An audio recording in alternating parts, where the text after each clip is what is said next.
Good morning students. இப்போ 6th standard Tamil medium ஸ்டூடெண்ட்ஸ்க்கு geography lesson 1 last பேரா பாருங்கள். உயிர்கோளம், அதாவது பயோஸ்பியர். இப்போ முதல்ல நம்ம பார்த்தோம் பாறைக்கோளம், நீர்க்கோளம் மற்றும் வளிமண்டலம் ஆகியவற்றோடு தொடர்புடைய உயிரினங்கள் வாழக்கூடிய ஒரு பகுதி தான் உயிர்கோளம் எனப்படுகிறது. நம்ம வாழ்கிற பூமி உயிர்கோளம். அதில் என்னென்ன அடங்கியிருக்கு? பாறைக்கோளம் நிலப்பகுதி, அதில் மலைகள் பாறைகள்லாம் இருக்கு இல்லையா, நிலப்பகுதி. அப்புறம் நீர்க்கோளம்ன்றது தண்ணி, கடல், ஆறு, ஏரி அதெல்லாம். வளிமண்டலம்ன்றது நம்ம வசிக்கிற இந்த பூமிக்கு நிலப்பரப்புக்கு மேல் பகுதி காலியாக நட இருக்கு இல்லையா, அதுதான் வளிமண்டலம். இதோட தொடர்புடைய உயிரினங்கள், நம்ம உயிரினங்கள்னால் மனிதர்கள், அப்புறம் தாவரங்கள், விலங்குகள்லாம் தான் உயிரினங்கள். அப்போ அந்த உயிரினங்கள் வாழக்கூடிய ஒரு பகுதியை தான் என்னன்னு சொல்கிறோம்? உயிர்கோளம் என்று அழைக்கப்படுகிறது.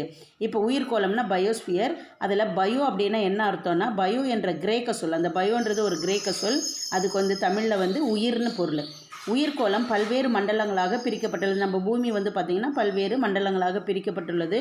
ஒவ்வொரு மண்டலமும், அப்போ பூமியில் பார்த்திங்கன்னா காலநிலை, ஒவ்வொரு பகுதிக்கும் ஒவ்வொரு விதமான காலநிலை, ஒப்பற்ற காலநிலை இருக்குது.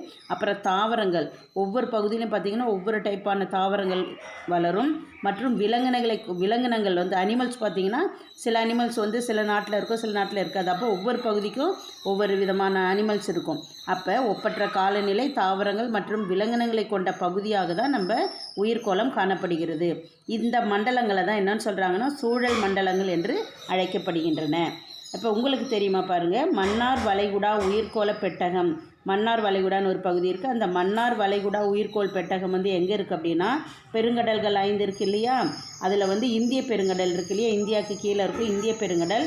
அந்த மன்னார் வளைகுடா உயிர்கோள பெட்டகம் இந்திய பெருங்கடலில் 10,500 சதுர கிலோமீட்டர் பரப்பில் இந்த மன்னார் வளைகுடா உயிர்கோள பெட்டகம் அமைந்திருக்கிறது. இந்த லெசன் முடிஞ்சது. Thank you children. இன்றைக்கி உங்களுக்கு ஹோம்ஒர்க் கோடிட்ட இடங்களை நிரப்புக. அதை நீங்கள் எழுதி ஹோம்ஒர்க்கு தவறாமல் ஒவ்வொரு ஸ்டூடெண்ட்ஸ் அனுப்பணும். தேங்க்யூ.